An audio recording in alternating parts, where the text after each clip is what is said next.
दोस्तों इस वीडियो को देखकर आप बहुत आसान तरीके से एलईडी ट्यूबलाइट को रिपेयर करना सीख सकते हैं या फिर एलईडी बल्ब को रिपेयर करना सीख सकते हैं। इसका रिपेयरिंग कॉस्ट बिल्कुल ना के बराबर आता है। जीरो कॉस्ट बिल्कुल इसकी रिपेयरिंग पे आएगा और बहुत आसान तरीके से आप इसको रिपेयर करना सीख सकते हैं। बस एक चीज मैं आपको क्लियर बताना चाहूंगा, अगर ये काम आप अपने घर पे कर रहे हैं, अगर आपको नॉलेज नहीं है तो इलेक्ट्रिसिटी से थोड़ा सा आपको बच के काम करना पड़ेगा।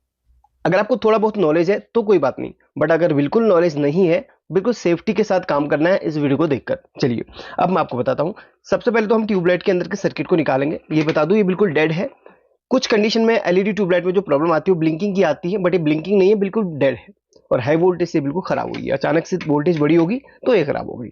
तो यहाँ पर इसके सर्किट को निकालने के लिए इस तरफ और दूसरी तरफ कैप मिलती है, तो किसी भी तरफ की कैप को खोलिए तो वहां पर जिस तरफ आपको वायर्स लगे मिलते हैं उन वायर्स को आपने इस तरीके से खींच के यहां पर डिस्कनेक्ट करना है।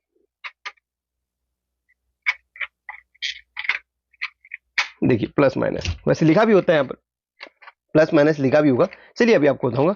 और हम इस स्ट्रिप को नहीं निकालेंगे, सबसे पहले सर्किट को निकालेंगे। इसमें स्ट्रिप या सर्किट किसी में से भी फॉल्ट हो सकता है, बट हम सबसे पहले सर्किट या फिर स्ट्रिप में किसी भी एक चीज को देख लेंगे, क्योंकि सर्किट हाई वोल्टेज से खराब हुआ है तो सर्किट में ही फॉल्ट सबसे ज्यादा देखने के लिए मिलता है। यहाँ पर इसकी रबर की ग्रिप थी, इसको हम इस तरीके से बाहर निकालेंगे ताकि अंदर फंस ना जाए।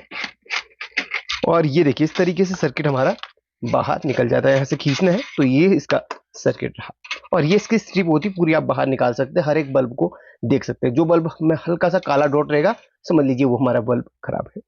बट यहाँ पर हाँ, इसके सर्किट को खोलने से पहले आप इसकी स्ट्रिप के पास में यहाँ पर वोल्टेज चेक करके देख सकते हैं। क्योंकि हाई वोल्टेज खराब है तो समझ लीजिए वोल्टेज बिल्कुल नहीं बनेगा। इसमें हाई वोल्टेज से जब भी प्रॉब्लम आती है वो इस सेक्शन से बनती है, वो आपको डिटेल से बताता हूँ। चलिए कैमरा को जूम कर लिया है। आई होप कि आपको हमारी वीडियो की क्वालिटी काफी सही लग रही होगी। नहीं लग रही तो आप क्वालिटी बढ़ा सकते हैं। और अगर आपको हमारी वॉइस क्वालिटी में काफी इंप्रूवमेंट लग रहा है कल से या फिर पहले से काफी इंप्रूवमेंट लग रहा है तो कमेंट करके बताना। अगर कोई भी प्रॉब्लम वॉइस से रिलेटेड होती है अभी भी तो प्लीज कमेंट करके बताना। मैं माइक को अपग्रेड या अपग्रेड कर दूंगा या अपडेट कर दूंगा, जो भी है। ये इसका सर्किट है और एलईडी बल्ब का भी सर्किट बिल्कुल इसी की तरह होता है। हाँ, शेप थोड़ी अलग होती है, बाकी कंपोनेंट्स और इसका जो डिजाइन होता है बिल्कुल सेम होता है। अब जब भी हाई वोल्टेज से प्रॉब्लम आती है तो आपको कुछ भी नहीं करना, जहां से आप इनपुट दे रहे हैं उसके पास में के कंपोनेंट्स देख लेने हैं। उनमें कंपोनेंट्स में कोई कमी तो नहीं है, कोई खराबी तो नहीं है। तो होता क्या अक्सर यहाँ पर ये तीन कंपोनेंट्स में प्रॉब्लम मिल जाती है। अगर आप गौर से देखें तो आपको यहाँ पर कुछ कंपोनेंट्स डैमेज लग रहे होंगे। अगर आपको इसके नाम पता है तो कमेंट करके बताना। इस ग्रीन कलर के कंपोनेंट को क्या कहते हैं और ये ब्लू कलर के कंपोनेंट को क्या कहते हैं। चलिए हम देखते हैं कितने लोगों ने हमारी वीडियो पहले देखी है और सीखी है और कंपोनेंट के नाम पता है। कमेंट करके बताना। अगर आपको कंपोनेंट का नॉलेज नहीं है तो एक वीडियो आपको डिस्क्रिप्शन में या फिर कमेंट बॉक्स में पिन कर दूंगा, उसको देख के आप कंपोनेंट की बेसिक नॉलेज सीख सकते हैं। तो ये जो कंपोनेंट है यहाँ पर आपको हल्का सा फटा हुआ लग रहा होगा, और ये दोनों में से ये वाला इस तरीके से फटा हुआ लग रहा होगा और ये भी कहीं ना कहीं फटा हुआ है। हाँ, ये देखिए इसके नीचे ये फटा हुआ है। अब यहाँ पर मैं क्लियर इन कंपोनेंट्स के बारे में बताता हूँ। हर सर्किट को प्रोटेक्ट करने के लिए फ्यूज का इस्तेमाल किया जाता है। फ्यूज बहुत टाइप के होते हैं, ग्लास टाइप और रजिस्टर टाइप। तो ये रजिस्टर टाइप फ्यूज है। यहाँ पर ये रजिस्टर की तरह दिखता है या रेजिस्टेंस जिसे कहते हैं आप उसकी तरह दिखता है, बट ये फ्यूज ही होता है। इसमें ग्लास टाइप फ्यूज बड़ा होता नहीं आ पाएगा, इसलिए यहाँ पर रजिस्टर का इस्तेमाल किया गया है। ये दोनों यहाँ पर फ्यूज है, फेज और न्यूट्रल दोनों में फ्यूज का इस्तेमाल किया गया है। और इसके जस्ट बाद में आपको एक कंपोनेंट दिख रहा होगा जो फटा हुआ है, ये होता है एमओवी। ये एक प्रोटेक्शन के लिए लगाया जाता है। ये एक ऐसा कंपोनेंट है जो हाई वोल्टेज से हमारे सर्किट को प्रोटेक्ट करता है। ये अक्सर आपको एलईडी बल्ब, मोबाइल चार्जर्स और कई सारे ऐसे डिवाइस में लगा हुआ मिलेगा जो हमारे सर्किट के लिए बहुत उपयोगी है। इस कंपोनेंट के द्वारा हाई वोल्टेज, जब ये कंपोनेंट इस सर्किट में किसी भी सर्किट में होता है तो वहां पर अगर हाई वोल्टेज उस सर्किट को मिलती है लगभग 350 से ऊपर, तो ये कंपोनेंट उस वोल्टेज को जाने नहीं देता, आगे को वहीं पर रोक देता है। रेक्टिफायर के पहले लगा रहता है, पैरेलल पे होता है। इस कंपोनेंट की एक लेग हमारी फेज पे होती है, दूसरी न्यूट्रल पे होती है। तो ये कंपोनेंट क्या होता है, बेसिकली अगर आप इसे ऐसे चेक करेंगे तो ये कंपोनेंट कोई भी वैल्यू नहीं देता है, बट ये अगर खराब हो जाता है तो या तो ये शॉर्टिंग देगा या तो कुछ वैल्यू देने लगेगा। तो यहाँ पर क्या होता है, जब हाई वोल्टेज इसके पास से गुजरती है तो ये कंपोनेंट बिल्कुल फट जाता है, खराब हो जाता है। खराब होने के बाद ये कंपोनेंट शॉर्ट हो जाता है। जैसे कंपोनेंट शॉर्ट होता है, ये फेज न्यूट्रल को जैसे शॉर्ट करता है, उससे पहले जो रजिस्टर होते हैं वो ओपन हो जाते हैं। तो रजिस्टर ओपन होने से हमारे ये जो हमारे घर की एमसीबी वगैरह है वो ट्रिप होने से बच जाती है, या वहां फ्यूज होने से बच जाता है। सपोज कीजिए यहाँ पर रजिस्टर नहीं होते और सिर्फ एमओबी ही होता तो क्या होता, तो हमारे घर की एमसीबी ट्रिप होता है। काफी कंडीशन में यहाँ पर फ्यूज जलते नहीं है, घर की एमसीबी भी ट्रिप हो जाती है। अगर कम एम्पियर की होती है तो लगभग 6 एम्पियर की अगर हो तो एमसीबी ट्रिप होने लगती है उस ट्यूबलाइट को ऑन करके। तो यहाँ पर ये तीन कंपोनेंट्स का ही सबसे बड़ा खेल है।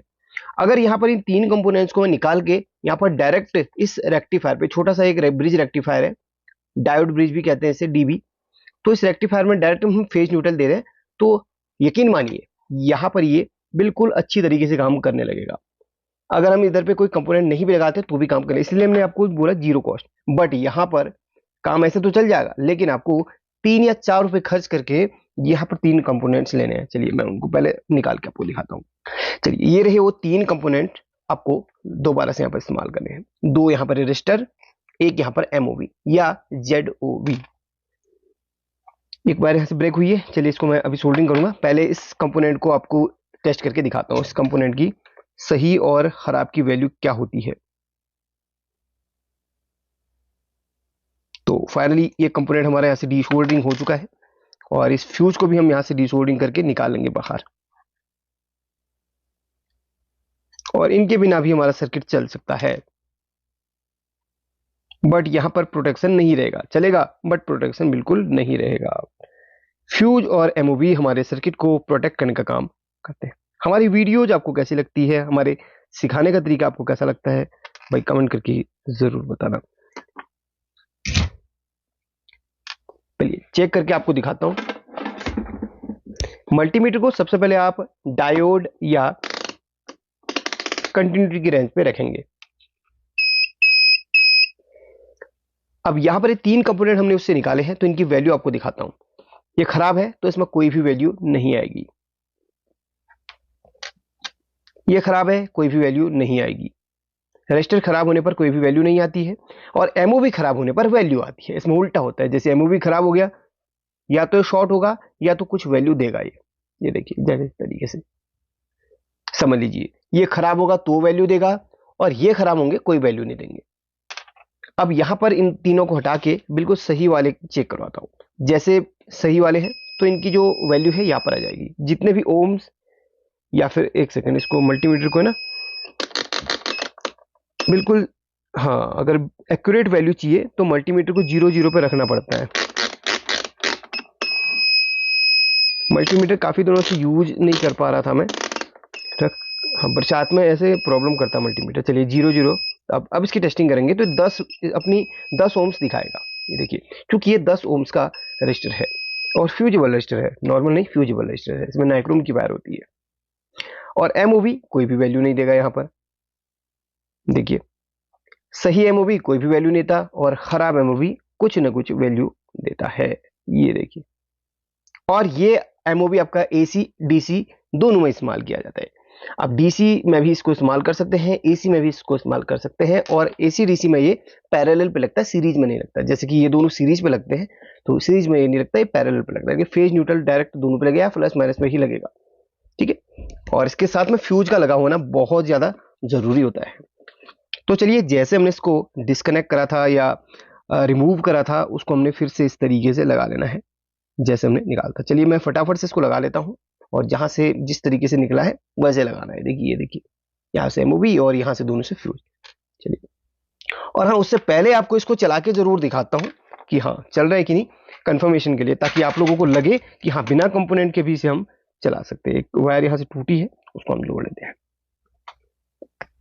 ताकि आपको लगे हाँ वाकई में बिना कंपोनेंट्स के भी ये चल सकता है।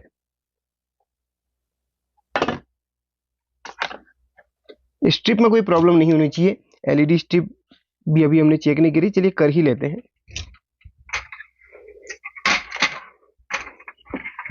ये रही स्ट्रिप, और इसमें हम इसको ऐड कर देते हैं, प्लस माइनस में जोड़ लेते हैं। चलिए अब सेट कर लिया इसे, और नहीं इधर उधर हिल रहा था। माइनस इधर पे लगेगा क्योंकि यहाँ पर माइनस लिखा हुआ है और प्लस यहाँ पर लिखा हुआ है, तो यहाँ पर प्लस लगेगा।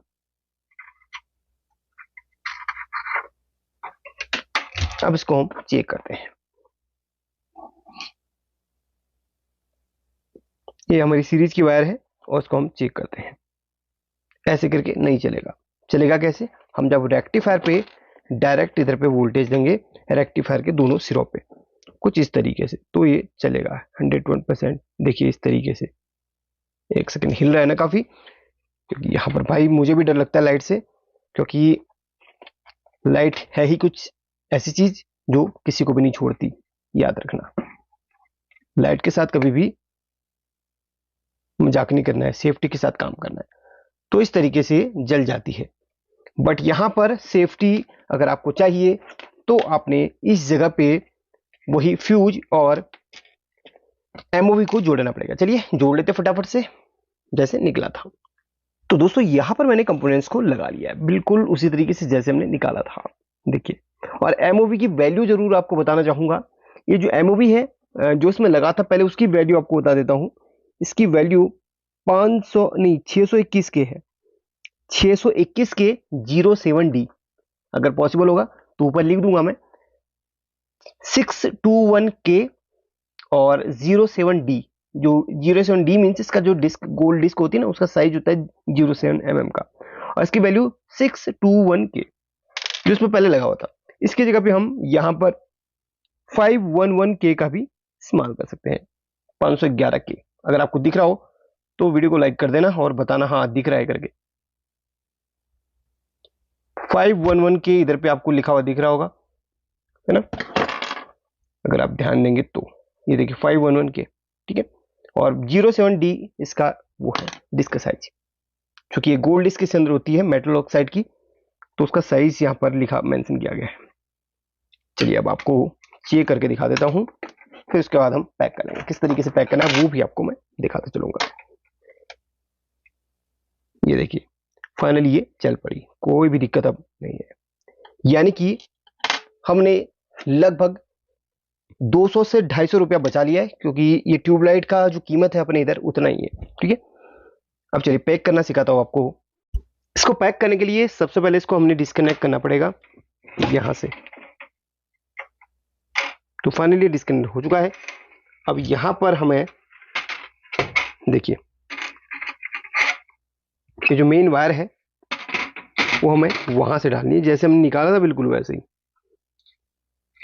देखिए इस तरीके से फोल्ड कर लीजिए, या फिर आप इस जगह से एक वायर डाल लीजिए खींचने के लिए, या फिर इस तरीके से भी आप कर सकते हैं, जैसे आपको सही लगे वैसे भी आप कर सकते हैं। इस तरीके से आप इसको डाल लीजिए और थोड़ा सा इसको नीचे रखकर इस तरीके से रख कर लीजिए, और ये वायर इधर पे पहुंच जाएगी और चिमटे से खींच लीजिए। तो यहाँ पर वायर पहुंच चुकी है। अब इस चिमटी से हम इस वायर को ऊपर खींच लेंगे। तो कई तरीके हैं, जैसा आपको सही लगे वैसे आप इसको कर सकते हैं। देखिए वायर निकल चुकी है, और जो रबर इसमें से निकली थी उसको इस तरीके से लगा के बस इसको फिक्स कर लेना है। बहुत आसान काम है। देखिए कोई मशक्कत ज़्यादा नहीं करनी पड़ी, ये हर कोई कर सकता है, बट जिनको इलेक्ट्रिक का नॉलेज है उनके लिए ये सही है। बाकी इसके जो कनेक्शन है वो किस तरीके से होने वो भी आपको मैं दिखा देता हूँ। अगर आप यहाँ पर ध्यान देंगे तो एक पॉइंट पर आपको प्लस लिखा हुआ मिलेगा इस तरीके से, एक पॉइंट पर माइनस, तो ऊपर का माइनस है, ये वाला प्लस का है। तो कनेक्शन इस तरीके से हमारे इसमें हो जाएंगे।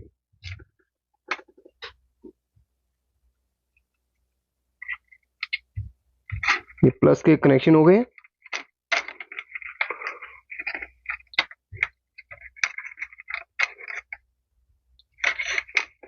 और ये माइनस के कनेक्शन हो गए इसी तरीके से। इसके बाद इसको इस तरीके से दबा के वायर अंदर कर लीजिएगा।